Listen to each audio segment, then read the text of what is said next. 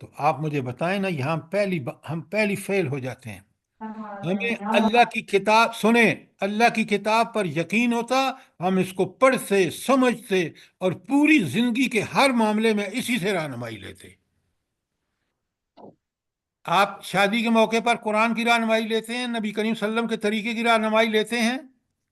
آپ مرنے والے کی وقت آپ یہ سب چیزیں اللہ اور رسول کا لحاظ کرتے ہوئے کرتے ہیں. آپ زندگی کے دیگر معاملات جو ہیں، کمانا، خرچ کرنا، وہ قرآن کی ہدایت کے مطابق کرتے ہیں. اگر نہیں کرتے تو پھر آپ قرآن پہ ہمارا یقین کیسا ہے؟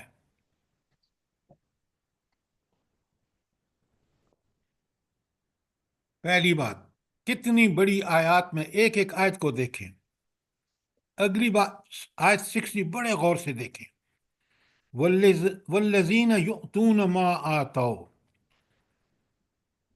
اچھا، جن کا حال یہ ہے دیتے ہیں جو کچھ بھی دیتے ہیں. یہ دیتے ہیں کا مطلب کیا ہے بھلا؟ اللہ کے راستے میں دیتے ہیں، ہمیں دیتے ہیں. جو اللہ کے احکامات کے مطابق عمل کرتے ہیں، جو کچھ بھی کرتے ہیں. لیکن ان کی حالت کیا ہوتی ہے؟ وَقُلُوبُهُمْ وَجِلَتْ. ان کے دل ڈر جاتے ہیں، دہتے ہیں.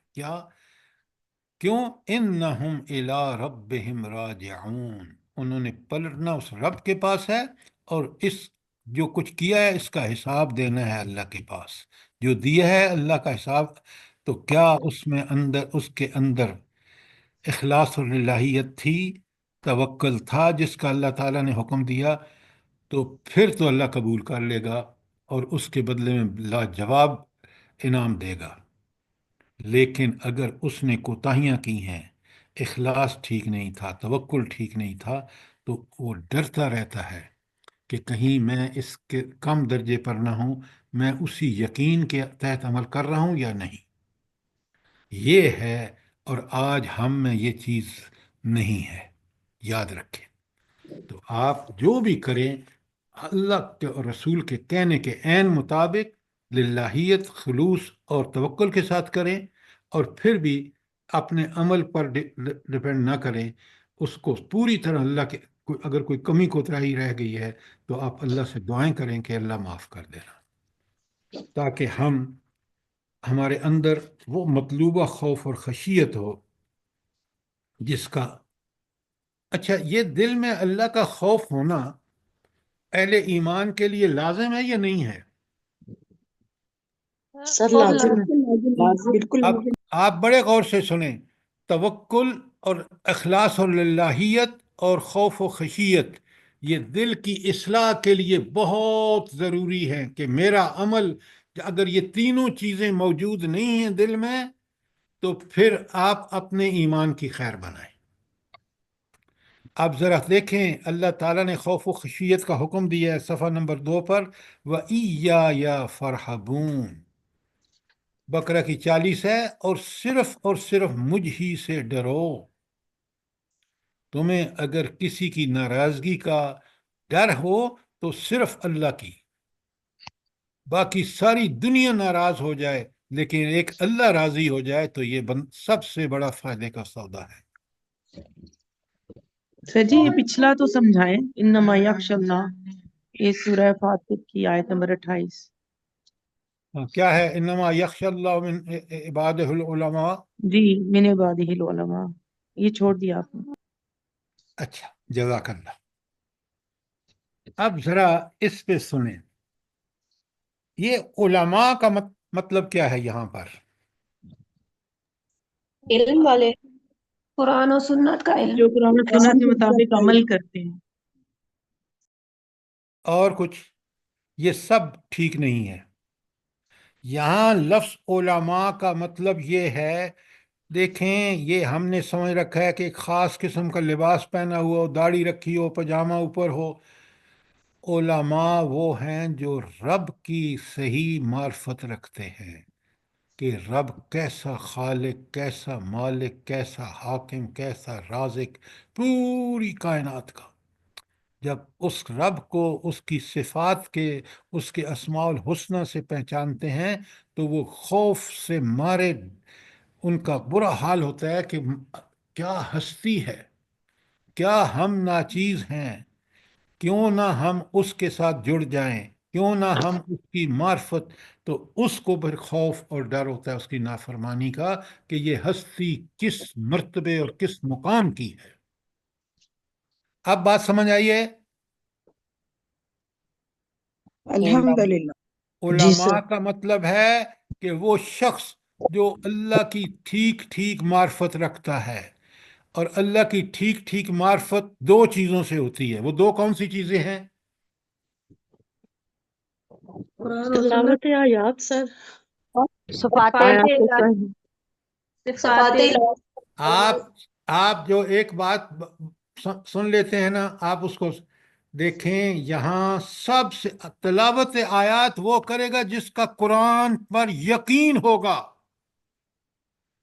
اگر قرآن کی حقانیت پر اس کو یقین نہیں ہے تو پھر تلاوت آیات اس کو کوئی فائدہ نہیں دے سکتی۔ اگر میرا یہ یقین ہے کہ قرآن برحق ہے، یہ اللہ کا کلام ہے، جتنا اللہ برحق ہے اتنا ہی اس کا کلام برحق ہے، اب میں جب اس یقین کے ساتھ تلاوت کروں گا، آیات کی پڑھوں گا، سمجھوں گا، غور و فکر کروں گا کہ برحق ہے، اس کے بعد میرے اندر وہ کیفیت پیدا ہوگی عمل کی۔ اس وقت میرے اندر استقامت آئے گی۔ یہ باتیں اس طرح نہیں سمجھیں کہ بس سنی سنائی لگا کر دی۔ تو سوال یہ تھا کہ اللہ کی معرفت ہوگی قرآن کو حق سمجھ کر اس کو ٹھیک ٹھیک تلاوت آیات کر۔ تلاوت آیات تو کر رہے ہیں، اگر آیات پر یقین ہی نہیں ہے، اللہ کی کتاب پر یقین ہی نہیں ہے تو وہ کون سی تلاوت ہمیں فائدہ دے گی؟ اچھا، ایک تو ہو گئی تلاوت آیات سے ہم اپنے رب کی معرفت حاصل کرتے ہیں، کوئی شبہ نہیں۔ ایک اور چیز ہے جو اللہ کی معرفت کے لیے بہت مفید ہے۔ آیات کائنات، آیات انفس. ڈاکٹر صاحب آپ کیوں بول دیتے ہیں؟ مجھے ذرا لوگوں کو سوچنے کا موقع دیا کریں خدا کے لیے۔ اللہ نے آپ کو بہت اچھی سمجھ دی ہے اور آپ اللہ کا شکر ادا کریں۔ بالکل آپ نے ٹھیک کہا۔ دیکھیں ہم ہر وقت یہ اللہ کی نشانیاں کائنات میں دیکھ رہے ہیں، معاشرے کو دیکھ رہے ہیں، حکومتوں کو دیکھ رہے ہیں، زمین کو دیکھ رہے ہیں، آسمان کو دیکھ رہے ہیں، نباتات کو دیکھ رہے ہیں، جمادات کو دیکھ رہے ہیں، سمندروں کو دیکھ رہے ہیں۔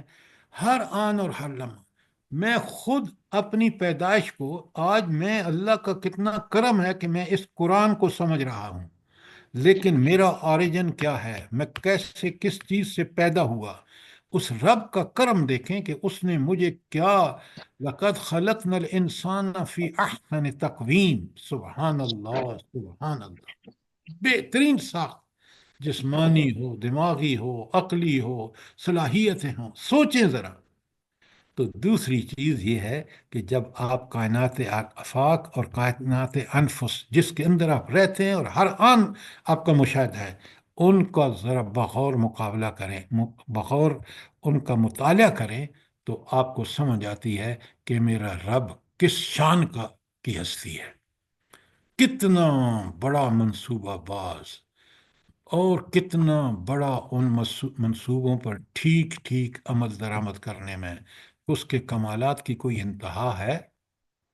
میری عقل گواہی دے گی اگر میں اس کو پوری طرح سوچ جو صلاحیتیں دی ہیں ان کا استعمال کر کے، نتیجہ یہی ہوگا۔ تو علماء وہ لوگ ہیں جو اللہ کی ٹھیک ٹھیک معرفت رکھتے ہیں۔ نمبر ایک، وہ قرآن بتاتا ہے۔ نمبر دو، قرآن ہی بار بار ہمیں کہتا ہے، جب غور و فکر پہ آئیں گے تو آپ کو میں بتاؤں گا کہ اللہ تعالیٰ نے قرآن میں کس قدر انسان کو دعوت دی ہے کہ یہ ہیں آیات کائنات، یہ ہیں آیات انفس، ان پہ ذرا غور تو کرو۔